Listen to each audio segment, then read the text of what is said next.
হাওড়া করিডোরে প্রতিদিন চলবে আরও 40টি ট্রেন, বড় ঘোষণা।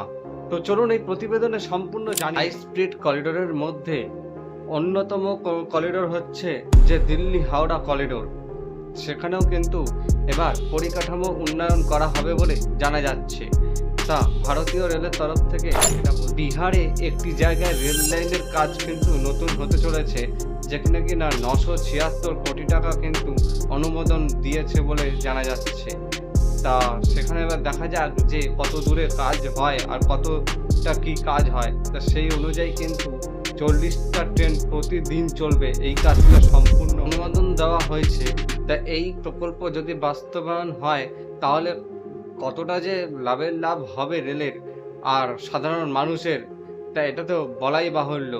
তো এবার দেখা যাক যে এটা কত দিনের মধ্যে দানাপুর থেকে ফতুয়া পর্যন্ত এই লাইন বসানোর কাজ হবে। প্রায় 29 কিলোমিটার লাইন, দীর্ঘ 29 কিলোমিটার পর্যন্ত এই লাইনের কাজ হবে বলে জানা যাচ্ছে, মানে নতুন লাইন বসতে। যখন এই প্রকল্পটি হাতে নেওয়া হয়েছে আর যখন কমপ্লিট হয়ে যাবে তখনই কিন্তু 18টি ট্রেন যাত্রীবাহী চলবে আর কিছু ট্রেন কিন্তু মানে মালবাহী ট্রেন চলবে বলে সেটাও কিন্তু জানা গিয়েছে।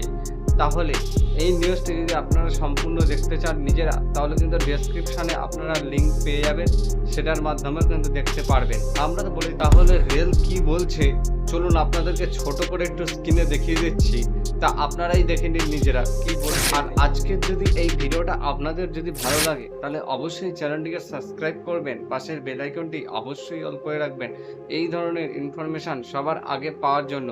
আর সবাই সুস্থ থাকবেন, নিরাপদে থাকবেন আজকের মতন এই। তবে হ্যাঁ, এখানে আমার মতামতটা একটু বলে রাখি, অবশ্যই যদি এই রেল প্রকল্প যেটা হাতে নেওয়া হচ্ছে, ঠিক আছে, এটা যদি চালু হয় তাহলে কিন্তু সত্যি একটা যুগান্তকর মানে পরিবর্তন হতে পারে।